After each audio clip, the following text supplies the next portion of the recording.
Smart kitchen tips. Number 1. किचनमधील कचऱ्याचा डब्बा नेहमीच स्वच्छ आणि निर्जंतुक ठेवा। आठवड्यातून एकदा डब्बा धुवून उन्हात वाळवा, ज्यामुळे जीवजंतू त्यात पोचले जाणार नाहीत। नंबर 2. किचन स्वच्छ करण्यासाठी आउट ऑफ डेट झालेलं व्हिनेगर, बेकिंग सोडा, खाण्याचा सोडा वापरा। किचन स्वच्छ आणि निर्जंतुक होईल। नंबर 3.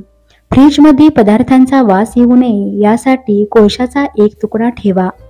नंबर 4. रात्री झोपण्यापूर्वी किचनचा ओटा, शेगडी, ओव्हन नीट स्वच्छ करा, ज्यामुळे किचनमध्ये झुरळ अथवा कीटक होणार नाहीत। नंबर 5. किचनमधील लाकडी सामान आणि लाकडाच्या वस्तू स्वच्छ करण्यासाठी लिंबाचा रस अथवा व्हिनेगर वापरा। नंबर 6. किचन सिंक तुंबलं असेल तर ते मोकळे करण्यासाठी त्यात व्हिनेगर टाका। नंबर 7.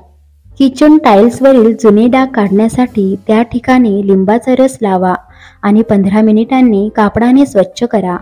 नंबर 8. फ्रीज स्वच्छ करण्यासाठी मायक्रोफायबर कापडाने स्वच्छ करा, ज्यामुळे फ्रीजला चरे पडणार नाहीत। नंबर 9. आठवड्यातून एकदा चॉपिंग बोर्ड व्हिनेगर लावून स्वच्छ करा। नंबर 10. चाकू आणि धारदार वस्तू नेहमी एकाच ठिकाणी ठेवा। जर तुम्ही या वस्तू पाणी असलेल्या ठिकाणी ठेवल्या तर गंज पकडून त्या खराब होतात। नंबर 11. किचनमध्ये दुर्गंध येऊ नये यासाठी किचनची लादी अथवा टाइल्स पुसताना त्यात जाडे मीठ टाका। नंबर 12. बेसन लाडू करताना हरभरा डाळ भट्टीतून भाजून नंतर डाळ दळून त्याचे लाडू करावेत, त्यामुळे तूप कमी लागते। बेसन चटकन भाजले जाते। डाळ भाजल्यामुळे पौष्टिकपणा वाढतो। लाडू पचायलाही हलके होतात आणि खमंग होतात। नंबर 13. गोड बुंदी, बर्फीचे लाडूचे तुकडे उरल्यास दूध व ब्रेड घालून खीर किंवा पुडिंग बनवावे। नंबर 14.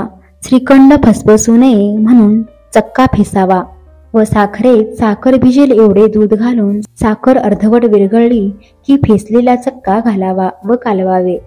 मित्रांनो, व्हिडिओ आवडल्यास व्हिडिओला लाईक करा, शेअर करा आणि सबस्क्राईब करा। धन्यवाद।